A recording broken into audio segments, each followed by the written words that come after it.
शरण्ये ब्रह्मते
सीताकांत स्मरण जय जय राम महारुद्र हनुमान की जय श्री अनंत कोटि ब्रह्मांड नायक राजाधिराज सच्चिदानंद सद्गुरु श्री ब्रह्म चैतन्य महाराज की जय श्री ब्रह्मानंद महाराज की जय जय जय रघुवीर समर्थ मंगलमूर्ती मोरया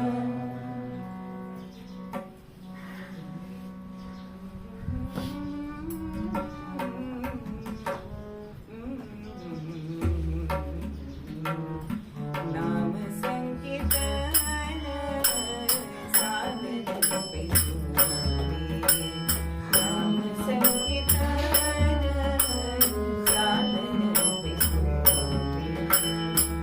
गडतील पापे जन्मांतरीची गडतील पापे जन्मांतरीची नाम संकीर्तन साधन पैसुरे नाम संकीर्तन साधन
आवडी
रघुवीर स्मरणाची अंतरी वृत्ती जागो रघुवीर चरणाची वासना वास मागो रघुवीर गुण गाता वाणी नित्य रंगो सीता कांत स्मरण संतांनी आपल्याला सांगितलंय की नाम संकीर्तन साधन पैसोटे. आपण बराच या अभंगावरती साधक बाधक विचार केलाय. किती संत झाले? आजचे 12वे संत आहेत. असा साधक बाधक विचार या नामस्मरणावरती आपण केला. पण हे नाम घ्या हे सांगणारी पण तितकीच अधिकारी व्यक्ती आहे की नाही. तुकोबांचा अभंग आपण निरूपणासाठी घेतलाय. ती व्यक्ती सामान्य नाही. समजा आपण कोणाला सांगितलं अमुक कर तर करतील का? हमखास आपली मुलं पण करणार नाही. पण जगातली माणसं करतील का? मग आपली मुलं जर आपण सांगून करत नसतील, कारण आता कलियुगाचा महिमा आहे, त्यांना हवं तेच ते करतात. आपल्या धंद्यात मुलांनी करावं असं सगळ्या आई वडिलांना वाटतं, पण जातात का तिथे? त्यांना आवडीचाच ते हे विचार करतात. मग तुकाराम महाराज हे नामाचे धारक आहेत बर का. आम्ही धारक धारक आम्ही धारक धारक आम्ही धारक धारक देणे काही आणि आम्ही नामाचे धारक आहोत. आता धारक कशाला म्हणतात? आणि आपण कोण होतो? आपण पण नामस्मरण करतो ना, पण आपण जप करणारे आहोत, जापक आहोत. आपण धारक नाही. जापक आणि धारक ह्याच्यामध्ये काय हो अंतर आहे ना काहीतरी. मग आपण जो जप करतो तो काही ठराविक काळासाठी करत असतो, की बाबा आपण संख्या ठरवली असते की बाबा नाही एवढ्या मी माळा करणार दररोज, त्या आपण करतो. किंवा काही कोटींचा संकल्प केला जातो, पण आपण 24 तास आपलं नामस्मरण होत नाही. मग असं हे नामस्मरण म्हणून आपण नामाचे जापक आहोत, जप करणारे आहोत. पण हे संत जे असतात किंवा तुकोबा जे आहेत ते नामाचे धारक आहेत. त्यांनी नाम कंठामध्ये धारण केलेलं आहे. आणि त्यामुळे त्यांनी जरी नामस्मरण करायचं नाही म्हटलं तरी सुद्धा त्यांची जिव्हा थांबत नाही बघ. म्हणून इतका अधिकारी मनुष्य आपल्याला सांगतोय की ह्या नामामध्ये काय आहे. तर ह्या नामामध्ये आपल्याला सर्व गुण संपन्नता आहे. नामामुळे काय घडत नाही? तर नामामुळे सगळं घडतं. म्हणून नाम हे अविनाशी सांगितलेलं आहे. आता नामक आणि जापक मग आपण कधी होणार धारक? या जन्मात तरी आपल्याला शक्य नाही. पण आपण इतर करत नाही त्याच्यापेक्षा आपण जप करतो. त्यामुळे आमचे महाराज नेहमी म्हणायचे की आमच्या इथे येतात ना ती सगळी हिंग मिऱ्याचीच गिरायक असतात. अहो केशर कस्तुरीची कोणी गिरायक येतच नाही. म्हणजे ह्याचा अर्थ काय? तर सगळे प्रापंचिक अडचणी विचारायला सद्गुरूंकडे जातात. पारमार्थिक अधिकार आपल्याला कसा मिळवता येईल हा विचार हा जापक करत नसतो. म्हणून महाराज नेहमी सांगतात की नामाला चिकटून राहा, नाम कधी सोडू नका. आपल्याला हे सतत महाराजांनी सांगितलेलं आहे. मग आपल्याला रामनामा वाचून दुसरा व्यवसायच असता कामा नाही. मग असं हे नामस्मरण जर आहे तर आपण नामी आणि नाम ह्याच्यामध्ये सुद्धा फरक बघितला की म्हणजे रामापेक्षा त्याचं नाम म्हणजे नामी हे श्रेष्ठ आहे. एकदा प्रभू रामचंद्र आता सिंहासनावर बसलेले आहेत, लंकेहून परत आले आणि सुखाचा राज्य कारभार करत आहेत. आणि दुपारची जेवण वगैरे झालंय. आता आपण विचारांचं दारिद्र्य कशाला, चांगलं पुरणपोळीचं वगैरे जेवण झालेलं आहे. आणि मग थोडीशी जी आपल्याला गुंगी येते तशी प्रभू रामचंद्रांना आली. आता पंचकावर ते झोपले आणि त्यांचं दास्य करणारे आमचे मारुतीराय त्यांचे पाद संवाहन करतायत, पाय चेपतायत, पण मुखानी श्रीराम जय राम जय जय राम, श्रीराम जय राम जय जय राम, श्रीराम जय राम जय जय राम. आता मारुतीरायांचं सतत नामस्मरण चाललंय आणि जरा डोळा लागतोय तर बघा आपल्याला जरा तेव्हाच, आणि ते LIC वाले वगैरे फोन करतात किंवा आपल्याला त्याचा त्रास होतो. तसं प्रभू रामचंद्रांचं झालं. ते म्हणतात मारुते कशाला तू जप करतोयस? तर मारुतीराय म्हणतात की तुमचा मी जप कसा काय सोडणार? नाही सोडणार. प्रभू रामचंद्र म्हणतायत की मी तुला प्रत्यक्ष प्राप्त झालोय ना, नामस्मरण कशासाठी करायचंय? भगवंताची प्राप्ती करून घेण्यासाठीच करायचंय. मग मी तुला नामस्मरण, मी तुला प्राप्त झालोय तर तू आता नामस्मरण कशाला करतोयस? पण मारुती सांगतायत की तुमच्यापेक्षा नामस्मरण हे श्रेष्ठ आहे, नाम श्रेष्ठ आहे. अरे पण तू माझं नाव घेतोयस आणि मी तुला सांगतोय ना नाम घेऊ नकोस, मग तर झालं. असं काय त्या नामात आहे असं प्रभू रामचंद्र विचारतायत. तेव्हा मारुतीराय सांगतायत त्यांना की तुमच्यापेक्षा नाम कसं मोठं आहे? बघा, तुम्ही सगळी अयोध्या ही उद्धरून नेली, कारण रामाने सगळे अयोध्यावासी वैकुंठाला नेले. पण नाम हे का श्रेष्ठ आहे? तर नाम हे त्रिभुवनातल्या लोकांना उद्धरून नेतं. मग अयोध्यापेक्षा त्रिभुवन मोठं आहे की नाही? म्हणजे तुमच्यापेक्षा तुमचं नाम हे श्रेष्ठ सांगितलंय. आणि म्हणून तुम्ही जरी मला आज्ञा दिली तरी मी तुमचं नाम थांबवणार नाही. असा हा नामाचा महिमा. मग फक्त तुकोबाच सांगतायत का की फक्त नाम घ्या? नाही, सगळे संत सांगतायत, कारण हे नाम इतकं श्रेष्ठ सांगितलंय की सगळे संतांनी ह्या रामनामाची नौका केली, तारू केलंय आणि ह्या भवसागरातून ते तरुण गेले. म्हणून तुकोबाच एका अभंगामध्ये म्हणतात, लुटा लुटा हो संत जन अमूप हे राशी धन, लुटा लुटा हो संत जन अमूप हे राशी धन, अमूप हे राशी धन, अमूप हे राशी धन, अमूप हे राशी धन, अमूप हे राशी धन. सुटला हरिनामाचा वारा, सुटला हरिनामाचा वारा, शील लागले भरारा, शील लागले भरारा, शील लागले भरारा, शील लागले भरारा.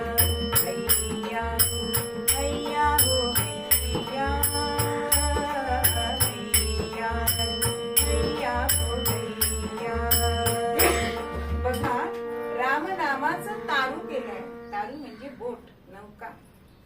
आणि सगळे संत आपल्याला सांगतात की लुटा लुटा हो संत जन.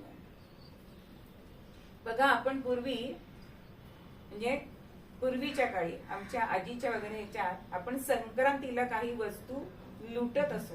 आज पण लुटतो, त्याला लुटणं म्हणत नाही बरं का, त्याला देणं म्हणतात. लुटणं म्हणजे तुम्हाला जेवढी ती वस्तू हवी आहे तेवढी घेऊन जाणं, त्याला लुटणं असं म्हणतात. म्हणून पूर्वी आम्ही तिळगुळ वगैरे पहिल्यांदा लुटला तेव्हा आईने काय सांगितलं, पुड्या बांधायच्या नाही.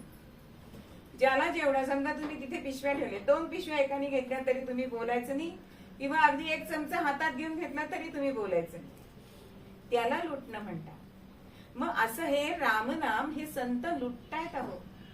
ते देतायत का आपल्याला? नाही, ते लुटतायत. लुटा लुटा हो संत जन अमूप हे राशी धन. हे कलियुगातलं धन आहे आणि ते धन तुम्ही लुटून घ्या असं आपल्याला संत सांगतात. मग असं हे संत सांगतायत, हे राशी धन आहे. मग ह्या तारू मध्ये जेव्हा आपण बसतो त्यावेळेला वारा कुठला सुटतो? अहो, साधी वाऱ्याची झुळूक जरी आली तरी आपल्याला छान वाटतं की नाही? जे एसी मध्ये सौख्य आहे ते झुळकीमध्ये जास्त आहे की नाही? तसंच हरी सुटला हरिनामाचा वारा, शीड लागले भरारा. जेव्हा वारा शिडामध्ये भरतो तेव्हा नौका ही जोरात पुढे जायला लागते. मग ह्या नौकेचे नाविक कोण आहे? तर हे संतजन आहे. आणि आपल्याला सगळ्यांना ते नावेमध्ये बसायला सांगतायत. कारण बघा, पोहायला येणं ही एक कला आहे, हो की नाही? म्हणून रामनामाला तारू सुद्धा म्हटलेलं आहे. पोहायला येणं ही कला आहे. मग एखाद्याला पोहायला येत नसेल तर तो काय करतो? काठावर बसतो आणि नुसतेच पाय सोडून पाण्यामध्ये थोडासा आनंद घेतो. तसं आपलं चाललंय. आपण थोडस रामनाम घेतो आणि त्याच्यातच आपण आनंद मानतो. पण ह्याच्यापेक्षा अजून एक प्रकार आहे बरं का. तो म्हणजे ज्याला पूर्णपणे पोहता येतो तो, ज्याला अजिबात पोहता येत नाही तो, आणि तिसरा प्रकार पाण्यात पडतो आणि गटांगळ्या खातो, याला तिसरा प्रकार म्हणतात. म्हणजे हा गटांगळ्या खाण्याचा जो प्रकार आहे तो सुद्धा काही जणांच्या बाबतीत होतो की पोहायची इच्छा असते पण पोहता येत नाही, आणि पाण्यामध्ये उतरायचं म्हणून काठावर पण बसवत नाही. मग असं गटांगळ्या खाणारा म्हणजे भवसागरामध्ये गटांगळ्या खाणारा जो असतो त्याला हात देऊन नौकेमध्ये घेणारे आमचे हे संत असतात. म्हणून सुटला हरिनामाचा वारा, शीर लागले घराला. म्हणून सगळ्यांनी रामनाम घ्या, हे प्रभूचं नामस्मरण करा, असं आपल्याला सगळ्यांना सांगतात की हे नामस्मरण अत्यंत सुखाचं आहे. नामस्मरणाने आपल्याला काय लाभ होणार? तर आपल्याला सगळ्यांना माणसांना सुख हवं असतं, सुख आणि शांती असं हवं असतं. पण सुख आहे ना ते बाहेरून आत जातं बरं का, आणि शांती मनात असते, ती कुठे विकत मिळत नाही. कुठल्याही दुकानात शांती तुम्हाला गेलात तर मिळणार नाही. शांती नावाची बाई तिथे मात्र असते पण शांती मिळणार नाही. तसं रामनामाने आपल्या मनाला जी शांती मिळते, आणि एकदा का मन आपलं शांत झालं की विषयामध्ये आपलं मन लिप्त होत नाही. म्हणून आपले महाराज सांगतात,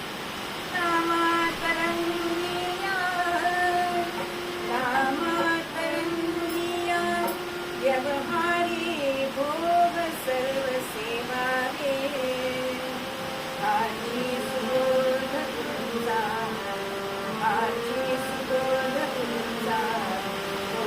संगे तुम्हे न भूलता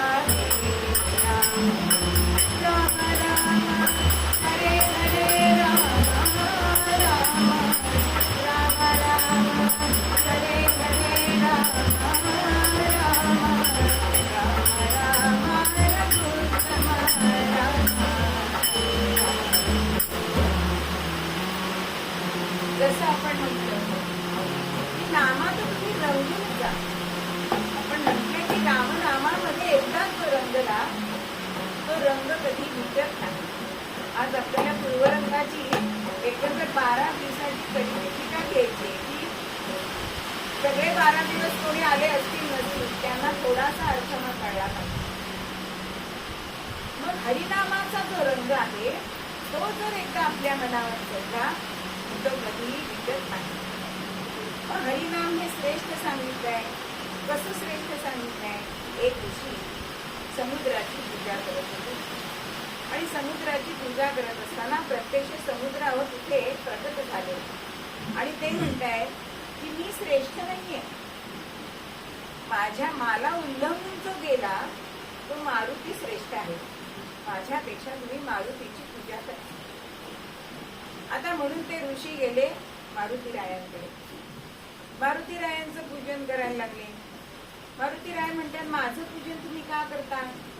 अहो, माझ्यासारखा मुलगा जिनी जन्माला घातला ती आई माझी माझ्यापेक्षा श्रेष्ठ आहे, म्हणून तुम्ही माझ्या आईचं पूजन करा. झालं, ते ऋषी मारुतीरायांची पूजा सोडून अंजनी मातेकडे जाताय. अंजनी माता म्हणते, माझं का तुम्ही पूजन करताय? अहो, माझ्या मुलाला त्याच्या मुखामध्ये जे रामनाम आहे त्या रामाला जन्माला घालणारी जी कौसल्या माता आहे ना ती माझ्यापेक्षा श्रेष्ठ आहे, म्हणून तुम्ही कौसल्या मातेचं पूजन करा.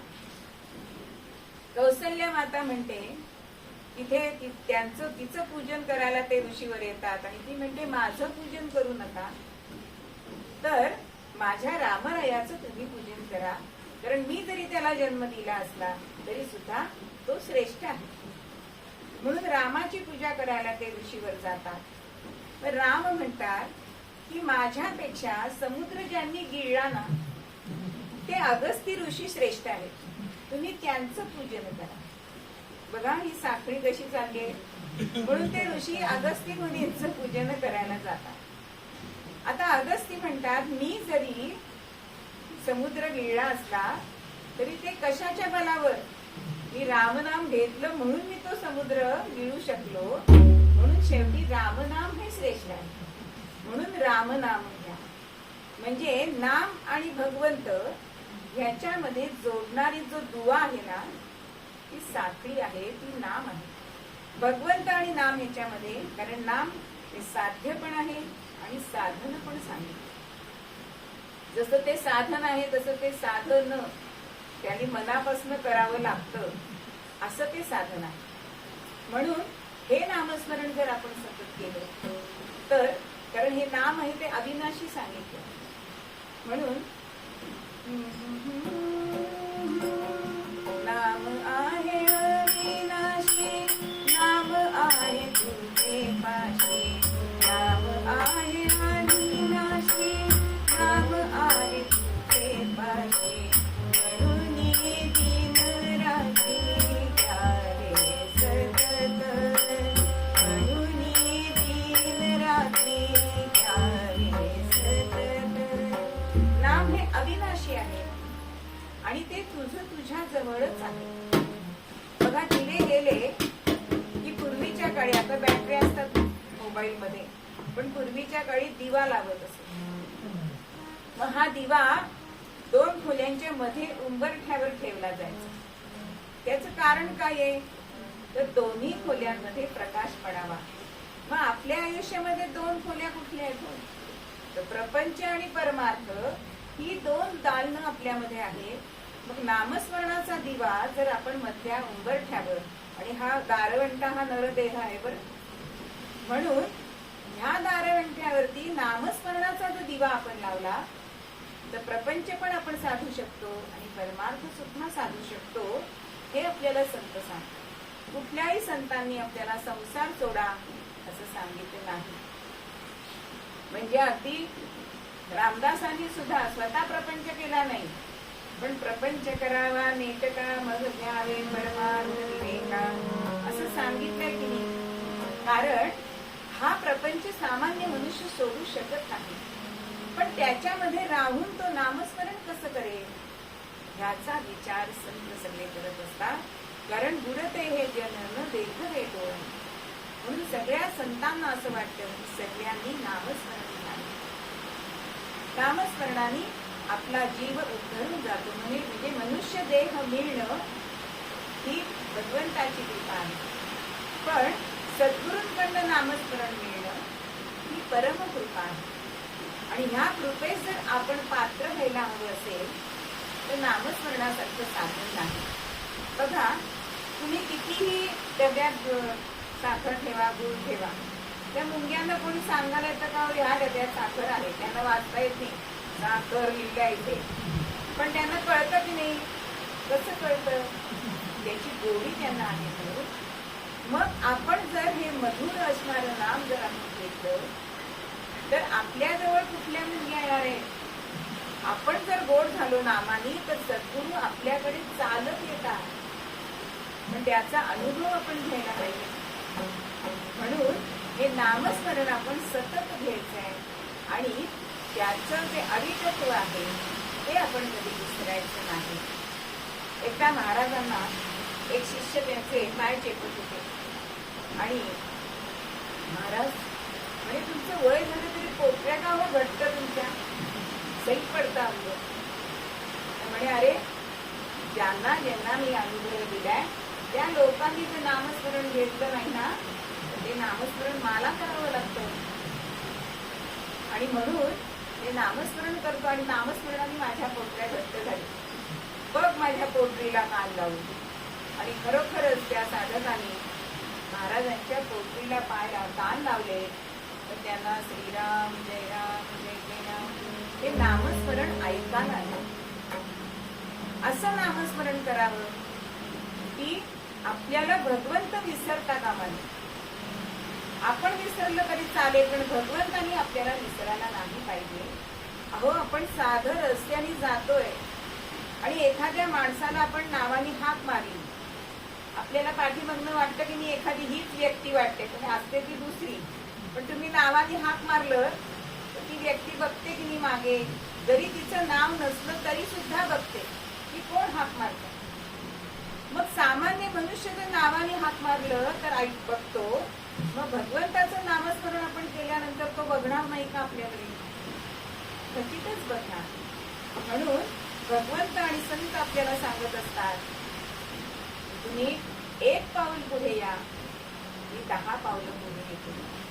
एक साधक होता आणि त्या साधकाचा भगवंतावर अत्यंत विश्वास होता आणि दररोज समुद्र किनारी हा साधक फिरायला जायचा आणि त्याच्याबरोबर त्याचा अधिकार एवढा की बरोबर भगवान श्रीकृष्ण हे त्याच्याबरोबर येत असत.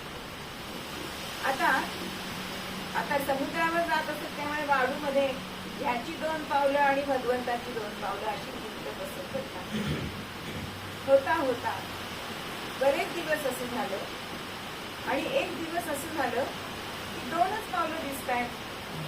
म्हणजे त्या साधकाला असं वाटलं की मी एवढं नामस्मरण करतोय तरी भगवंत आज आला नाही, मला सोडून गेला. म्हणून भगवंताला जाब विचारलाय. तेव्हा भगवंत म्हणतात, अरे तू जर माझं नामस्मरण करतोय मी तुला कसं सोडेल? हा विचारतो, 2च पावलं कशी दिसतात? अरे वेगळ्या संकटात किंवा पाय दुखायला लागले की आई मुलाला जसं उचलून देते तसं साधकांना कष्टप्रद काळामध्ये भगवंत आपल्या कडेवर उचलून घेतो. तू जर माझ्या कडेवर बसलायस तर तुझी पावलं दिसतील का? म्हणजे भगवंत कधीही आपल्याला नामस्मरण केला तो सोडत नाही, हा त्याचा अर्थ आहे. म्हणून असं सांगितलंय, नाम आहे भगवंत, भगवंत असे नाम, नाम आहे भगवंत, भगवंत असे नाम. म्हणून या सर्व काळ करिता काम, म्हणून या सर्व काळ करिता काम. नाम आहे भगवंत, भगवंत आहे नाम आहे भगवंत, भगवंत आहे नाम.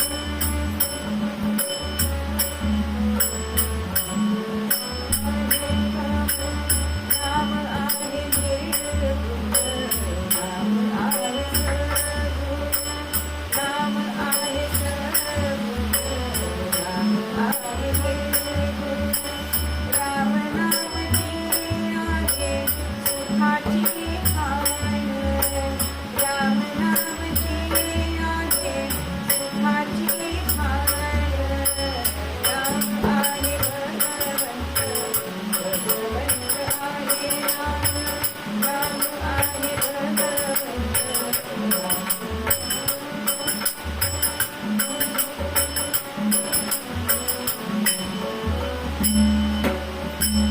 नाम आहे नाची, नाम नाही नाम नाही आली, नाम नाही चित्त शुद्धी होई, राम नाम सतत, चित्त शुद्ध होई, नाम सतत. नाम आहे भगवंत, नाम आहे भगवंत, भगवंत नाम.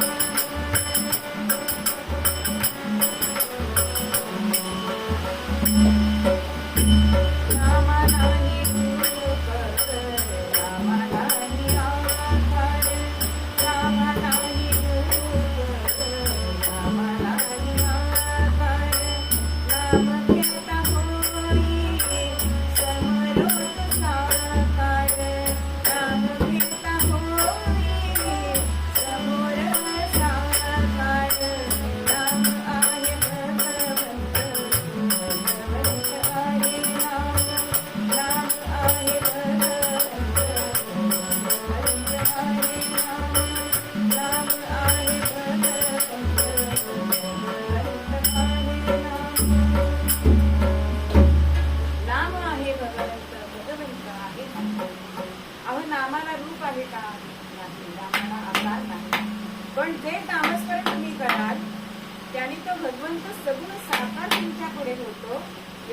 सामर्थ्य या नामामध्ये आहे. नामाला आधी नाही, नामाला अंत नाही, पण नामाने चित्त शुद्धी होते असं आपल्याला महाराज सांगतात. नाम नाही, निर्गुण नाही, सगुण नाही, पण राम ही सौख्याची खाण आहे. आता आपण जेव्हा पैसे कमावतो तेव्हा ते थोडे असतात, पण खाण मिळाली तर किती आपल्याला पैसा धन मिळेल. तसं सुखाची खाण असणारे नामस्मरण हे आपल्याला आपल्या सद्गुरूंनी दिलेलं आहे. म्हणून हे नामस्मरण करताना कधी कंटाळा करू नये. आता आपण बघितलं की नामस्मरण करताना झोप येते, डोळे हळूच मिटतात, पण मोबाईलवरचा एक सांगते तुम्हाला की नोटा मोजताना झोप येते का हो? मग आपण नोटा मोजतोय असं जर आपण म्हटलं, म्हणून मी परवा सांगितलं तसं एक नोट मोजली, 1 ग्राम 2 ग्राम असं नामस्मरण आपण करू शकतो. इतकं साधं सोपं साधन आहे. पण ते नामस्मरण करताना आपल्याला मन वळवायला सांगतं. बघा, आपण नदी वळवू शकतो का? नदीला आपण थांबवू शकत नाही, पण नदीला वळवू शकतो की नाही? त्या धारा दुसरीकडे आपण करू शकतो. तसं मनातले विचार आपण थांबवू शकत नाही, पण मनाला आपण रामनामाकडे वळवू शकतो. म्हणून इतकंही सोपं असणारं नामस्मरण हे तुम्ही सतत करा. आणि रामनामाची किंवा नामस्मरणाची काय शक्ती आहे तर ती एक फास्ट लोकल आहे बरं का. फास्ट लोकल म्हणजे काय की मधली स्टेशन ती घेत नाही. लोणावळा ते चिंचवड ते शिवाजी. मी पुण्याची असल्यामुळे इथली उदाहरणं दिली. म्हणजे नामस्मरण तुम्ही केलं की तुम्हाला प्रकाश दिसणं, निळा रंग दिसणं असली स्टेशन लागत नाही. तुम्ही डायरेक्ट कुठे पोचतात? भगवंतापर्यंत पोचता. इतकी ही फास्ट लोकल आहे. पण त्या लोकल मध्ये तुम्ही बसायला तर पाहिजे, त्या स्टेशनामध्ये जायला तर पाहिजे.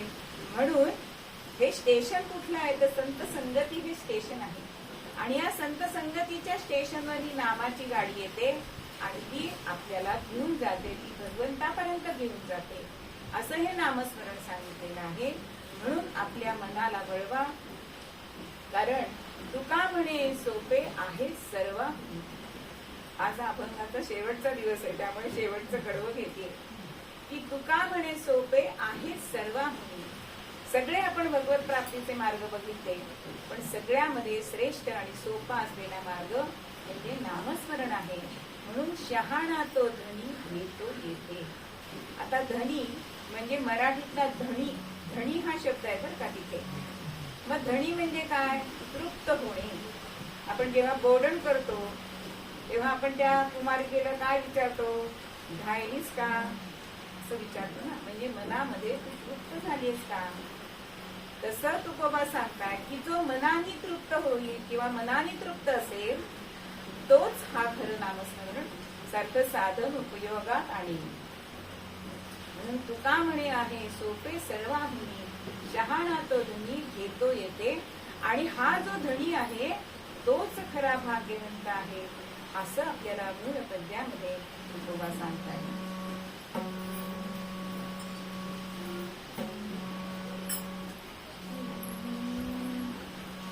नाम संकीर्तन साधन पैसोपे, नाम संकीर्तन साधन पैसोपे, गणतील पापे जन्मांतरीची, गणतील पापे जन्मांतरीची,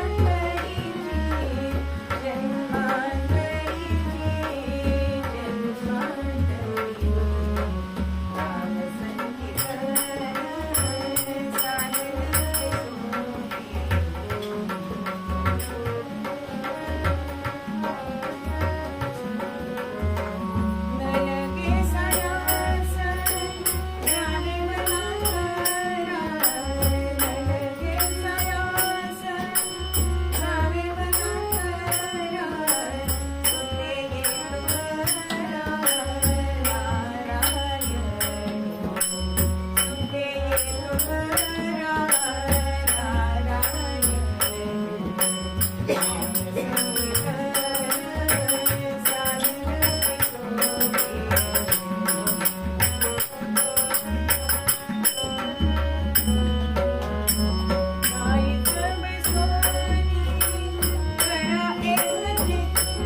एकदा नामस्मरण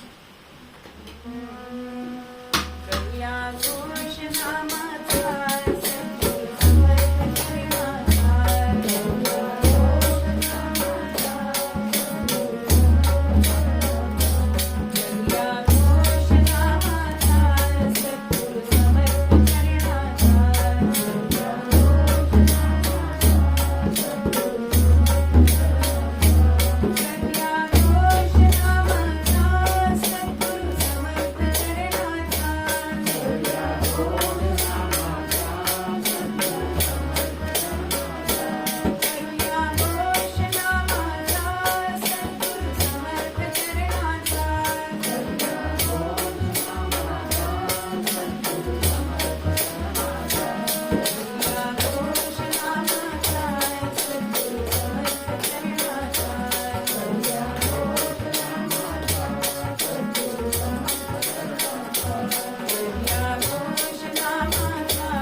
जयाने सदा वासनामात केला जयाच्या मुखी सर्वदा नाम कीर्ती नमस्कार त्या ब्रह्म चैतन्य मूर्ती सद्गुरुनाथ महाराज की जय.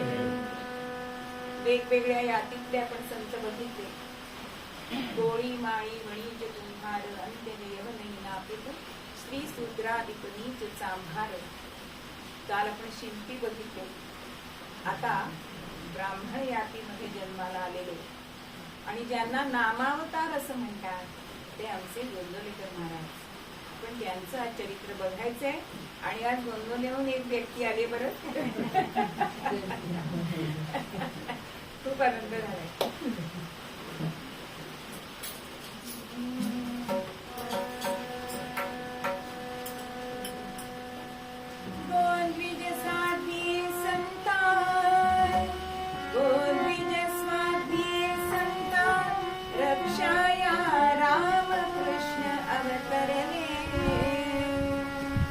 हनुमंत रामदासे हनुमंत रामदासे ज्या कार्या हे तयानी अनुसरले.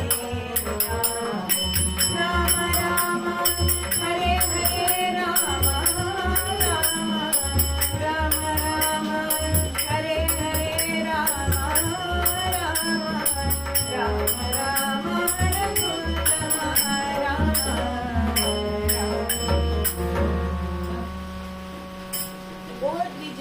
साध्वी संता रक्षाया रामकृष्ण अवतरले.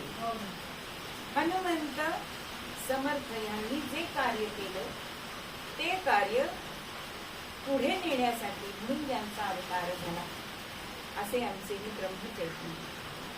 आपण गुरुपौर्णिमेच्या दिवशी त्यांच्यावर गुरुकृपा झाली आहे इथपर्यंत आख्यान पाहिलेलं आहे. त्यामुळे आपण ते न घेता आपण त्याच्या पुढचा आपण कथाभाग बघायचा. ज्या वेळेला तुकाई महाराजांनी त्यांच्यावरती गुरुकृपा केली आणि ब्रह्मचैतन्य नाम त्यांचं ठेवलंय आणि त्यांनी सांगितलंय की आता नामस्मरण हे तुझ्या चित्तावर कोरलं गेलं पण ते मनामध्ये त्याचा ठसा उमटण्यासाठी तुला भारत भ्रमण तीर्थयात्रा करायला पाहिजे. कारण तीर्थयात्रेने अनेक लाभ होत असतात आणि त्यासाठी तुला तीर्थयात्रा करायची. कारण आत्मचिंतन झाल्याशिवाय ते नामस्मरण मनावर बसत नाही आणि आत्मचिंतनासाठी एकांत अत्यंत आवश्यक सांगितलेलं आहे. आणि असं गुरु माऊलींनी सांगितलंय. आणि चर्चिले भस्म वळल्या जटा, चर्चिले भस्म वळल्या जटा, दुर्गाजीन पाठी हाती चिमटा, दुर्गाजीन पाठी हाती चिमटा, योग्याचा वेश हा गोमटा, योग्याचा वेश हा गोमटा, भारत भ्रमणाय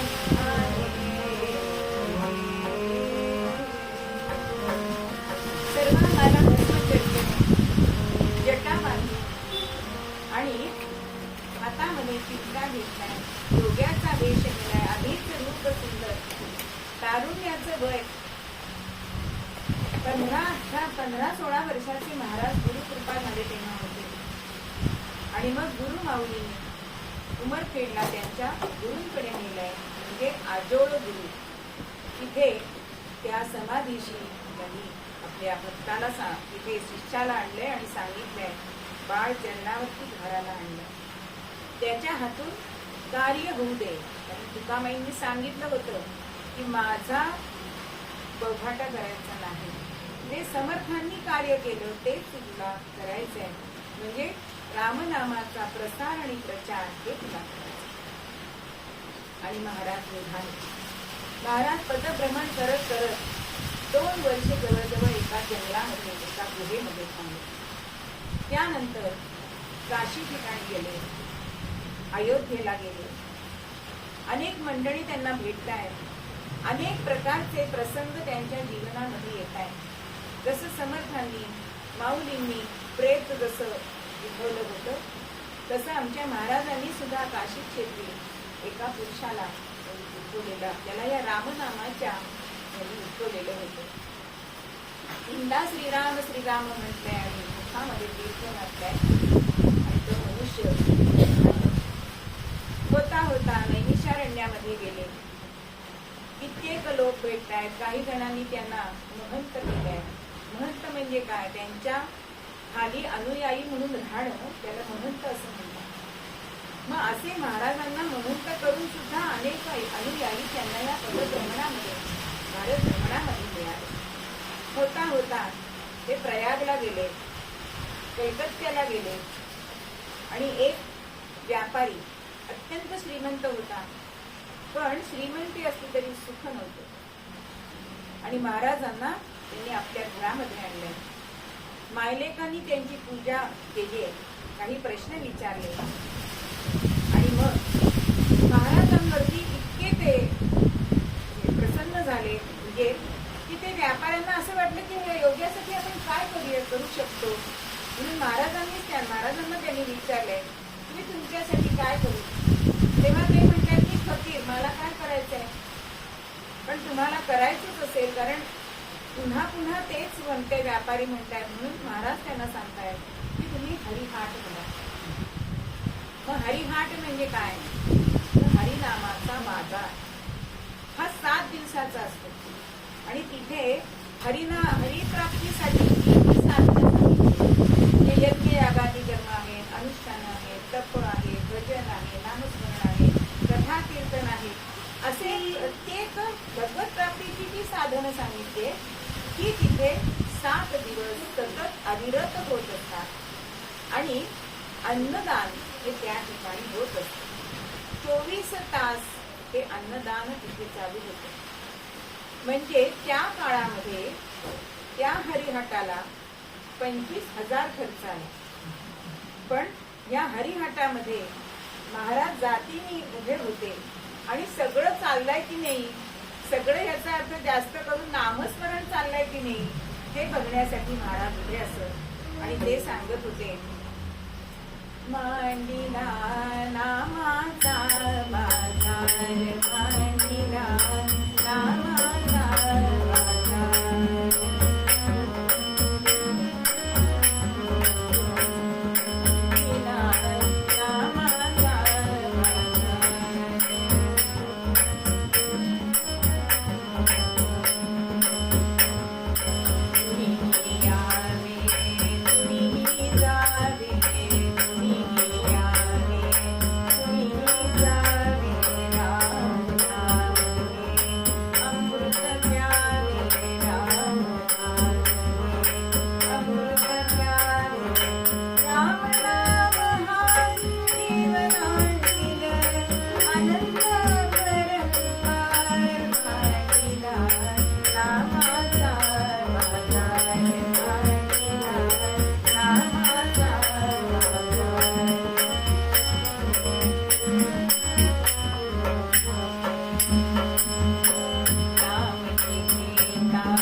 कारण नामानंद तसाच आहे.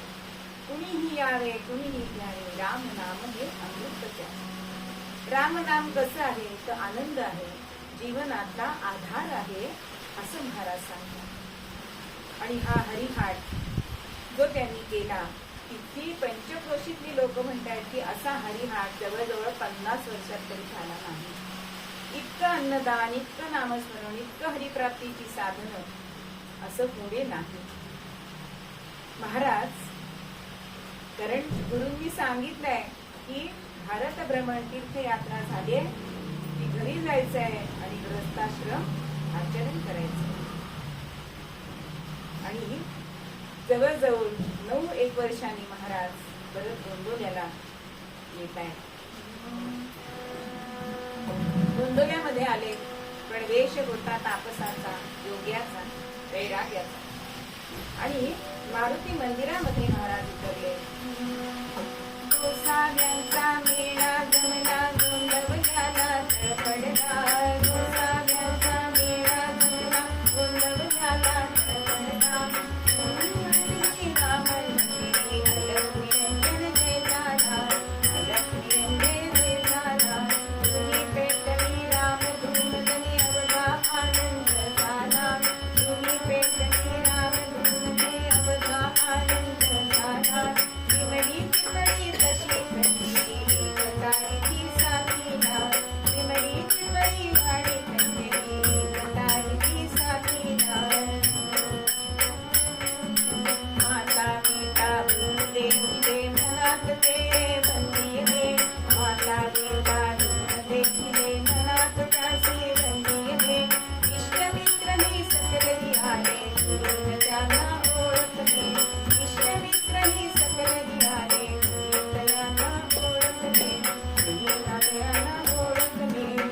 अहो, गोसाव्यांचा मेळा पडला, तो तळ पडला मारुती मंदिरामध्ये.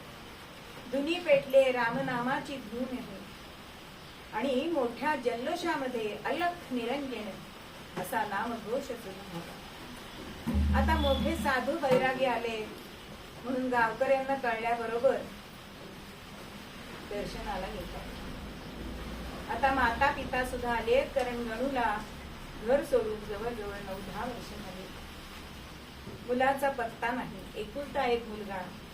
आई वडिलांची काय अवस्था झाली असेल. मग या साधू बाबांचं दर्शन तरी घेऊ, त्या दर्शनाने तरी आपला मुलगा परत येईल, अशा विचाराने गीतामाई आणि रावजी दर्शनाला गेले.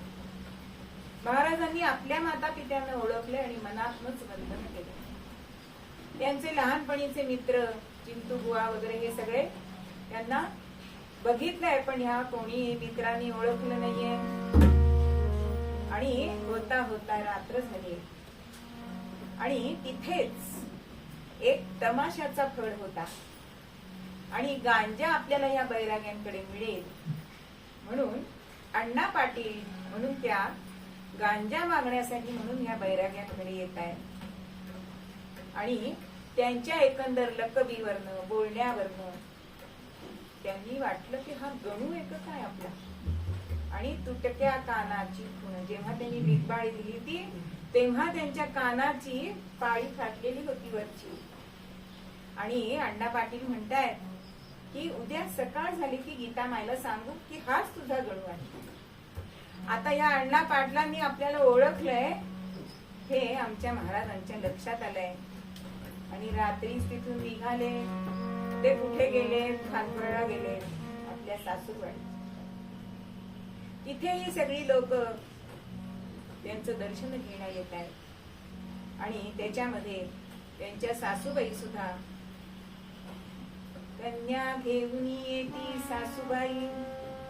अहो, आपल्या मुलीचा संसार जर त्याचं बसतान बसलं नसलं तर आईला झोप लागत नाही. तसंच या सरस्वतीबाईंच्या आईचं झालेलं होतं. सरस्वतीबाई अत्यंत तेजस्वी अशी ही मुलगी, ती सुद्धा आई बरोबर त्यांच्या पाया पडते आणि सासूबाई विचारतायत की हिचा नवरा जाऊन 8-10 वर्ष झाली आहेत, अजून काही पत्ता नाही. जावई कधी घरी येतील हा प्रश्न विचारायला मी आली. त्या मुलीकडे बघितलंय. महाराज मनात म्हणताय की हिचा काही दोष नाही, तरी आपल्या सुखासाठी आपण तिला सोडलं. तिचं भलं करणं आपलं काम आहे. आणि मग ते सांगतात वर्षभराने तुमचा जावई घरी येणार आहे. अहो, स्वतः जावई बोलत होता. पण त्याच्यासाठी तुम्हाला काही उपासना करायला पाहिजे. मग काय उपासना करा? नामस्मरण करा, गो सेवा करा आणि सतत रामाच्या अनुसंधानामध्ये राहा. वर्षाने तुमचा जावई परत येईल. आणि ह्या बुवांनी सांगितल्याप्रमाणे ती मुलगी तशी उपासना करायला लागली. तिथून निघाले ते डोंबेवाडी म्हणून एक गाव होतं. तिथे त्यांची डांबेवाडी तिथे त्यांची चुलत बहीण होती भीमाताई. तिच्याकडे गेले. जय जय रघुवीर समर्थ म्हणून भिक्षा मागतायत. भीमाताई भिक्षा घाल. तिच्या प्रकाश पडेना की मला नावाने हाक मारणारा संन्यासी आहे तो. आणि ती निरखून बघतीये पण ओळखलं नाही. म्हणून महाराज तिला म्हणताय एवढी संसारात रमलीस की स्वतःच्या भावाला सुद्धा ओळखत नाहीयेस. आणि मग मात्र भीमाताईला कळलंय की हा दुसरा तिसरा कोणी नसून आपला गणू आहे. अरे गणू, किती वर्ष झाली तुला जाऊन? काका काकूंची काय अवस्था झाली बघतोस का? महाराज सांगतात आत्ता हे एवढ्यात बोलायचं नाही, मी वर्षांनी जाणार आहे. आणि असं होता होता 1 वर्षांनी महाराज गोंदवले मध्ये आलेले आहेत. आणि भिक्षा मागायला जे गेले ते आपल्याच वाड्यावरती गेले. जय जय रघुवीर समर्थ. सीतामाय भिक्षा घेऊन आली आणि त्याचं ते दिव्य तेज बघून गीतामाईला असं वाटलं की हे बैरागी सगळीकडे जात असतात, माझ्या मुलाला यांनी बघितलं असेल का? म्हणून ती त्यांना प्रश्न विचारतीये.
माय पुढे येते. पण हा बैरागी सांगतो मला ही भिक्षा नकोय. मग कुठली भिक्षा हवी आहे? तर कोंदण्यात विरजलेलं दह्याची दगडी मला हवी. आज माझा गणू येईल, उद्या माझा गणू येईल म्हणून गीता माय दररोज दह्याची दगडी विंचत असत. किती वर्ष? 10 वर्ष. असं आईचं प्रेम असतं. आणि अशी आपल्या आईची अवस्था बघितली. आणि महाराजांनी काय केलं? माते तुझाच गणू हा, माते तुझाच गणू हा, सोडून गेलो क्षमा करी मजला. नेत्राश्रुनी गेले, नेत्राश्रुनी घाली, सद्गतित होऊनी मातृपद कमला. महाराजांनी पटकन गीतामाईचे पाय धरले आणि म्हणतात की माते, मी तुझाच गणू आहे. मी तुम्हाला सोडून गेलो म्हणून मला क्षमा कर. म्हणून आपल्या नेत्रातल्या अश्रूंनी मातेचे चरण कमल धुतले. आणि मातेचा आनंद काय वर्णावा. प्रेम भराने कवटाळून ती, प्रेम भराने कवटाळून ती, पोटी संतती करिला. प्रेम भराने कवटाळून पोटी संतती करिला. ग्रामवासी जन तेथे आले, ग्रामवासी तेथे आले, आनंद चितो सकला.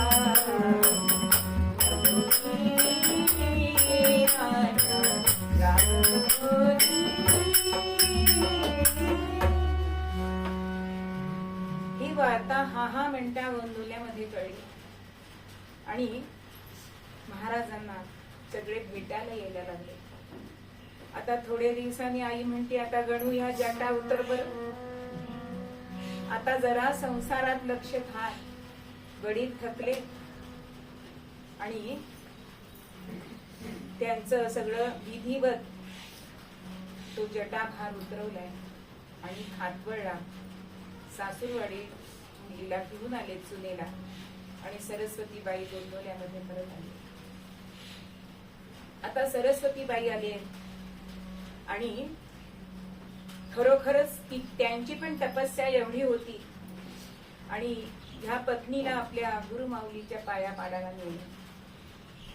तुकामाईंनी विचारलंय, काय हवे तुला बाळ? आता स्त्री सुलभ भावना काय असते? मला यांच्यासारखा पुत्र होऊ दे. महाराज मनात म्हणतायत, काय ही नश्वर मागितलंय? आणि तुकाई म्हणतायत, तथास्तु. आता त्या आशीर्वादाने लवकरच पुत्र प्राप्ती झाली. नातू बघणं हे आजीचं खरं सौख्य असतं. आणि म्हणून गीतामाईंना नातवाचं वारसं धुंधळक्यात करायचं. तो कुलकर्णी होते. पण महाराजांनी काही वारसं करू दिलं नाही. कारण महाराजांना पुढचं सगळं दिसत होतं. आणि ह्या सरस्वतीला सुद्धा, कारण तिने सांगितलं की मी मागून बसलीये, पण हा देह आता तुम्ही सार्थकी लावायचा. म्हणून तिलाही रामनामाची दीक्षा दिली. आणि पुढे कालावधीत तो मुलगा वर्षाच्या आतच कालवश झालाय.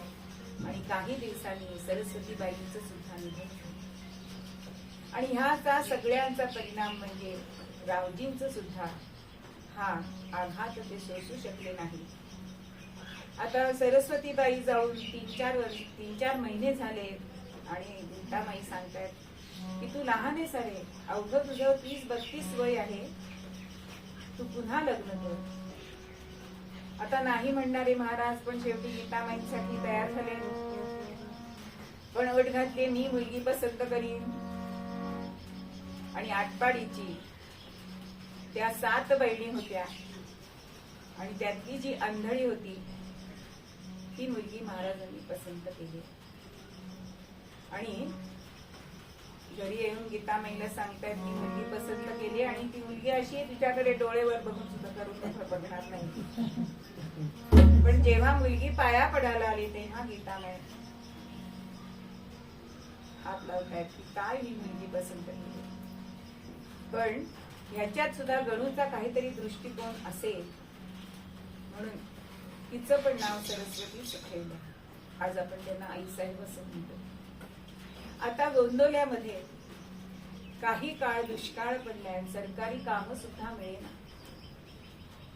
आता सगळा कुलकर्णी पदाचा गाडा आमचे महाराज ओढतायत.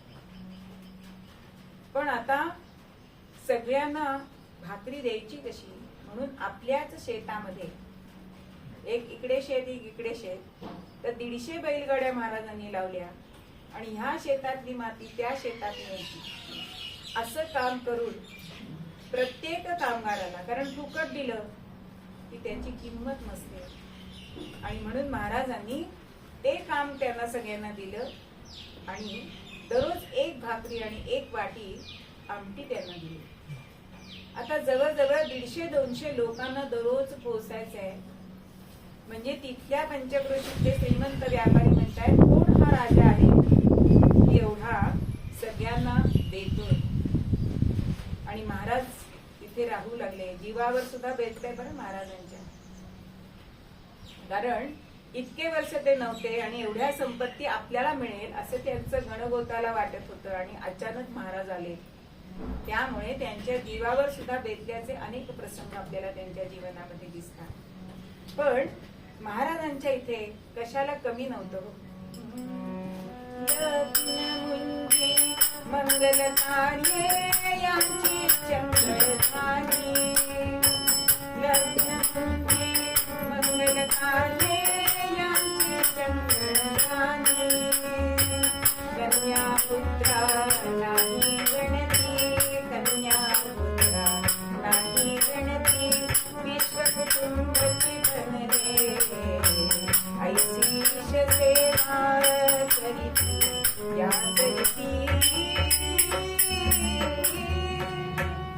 अहो ज्याला अन्न नाही त्याला अन्न द्या. पण महाराज फुकट देत नव्हते बर का. रामनाम घे मग तुला जेवायला मिळेल. असं करून महाराजांनी अनेक माणसं जोडली आणि रामनामाचा प्रसार आणि प्रचार केला. कारण कलियुगी राम भक्ती, कलियुगी राम भक्ती वाढाया ध्येय केले निश्चित. कलियुगामध्ये जर राम भक्ती वाढायची असेल तर काय उपाय योजावा. जप तप पूजा भजन, जप तप पूजा भजन, मूर्ती स्थापन करून या परिणाम. राम राम हरे हरे राम, राम राम राम हरे हरे राम, राम राम राम सीतापते राम, मूर्तीपूजन, भजन, जप, जाप्य, अनुष्ठान अशा अनेक प्रकारांनी रामनामाचा प्रचार तुमच्या महाराजांनी केला. अनेक ठिकाणी राम मंदिर स्थापन केले. हे मंदिर सुद्धा त्यातलंच आहे की आजही आपल्याला महाराजांचा अनुभव काय येतो.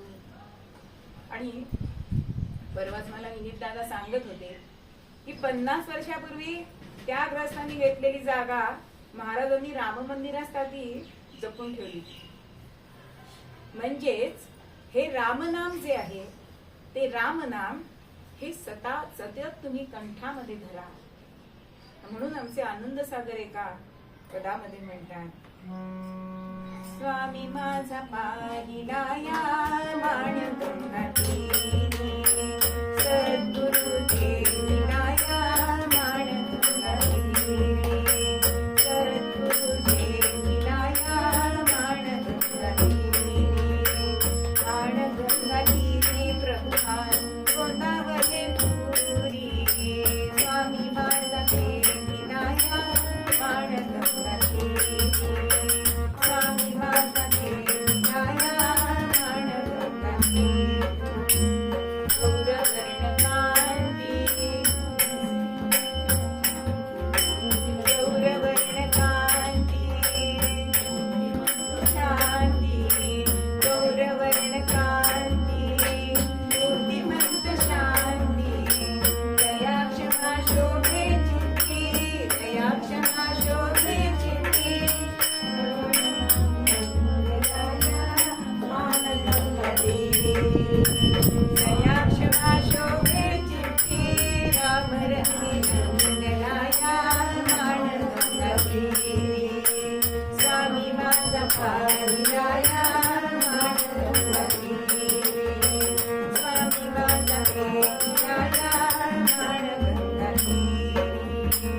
अहो गायी ब्राह्मण यांचा कैवारी झालेले विश्वास ह्या नामाचा या जगामध्ये ज्यांनी वाढवला असे आमचे महाराज, की आजही आपल्याला त्यांची प्रचिती येते.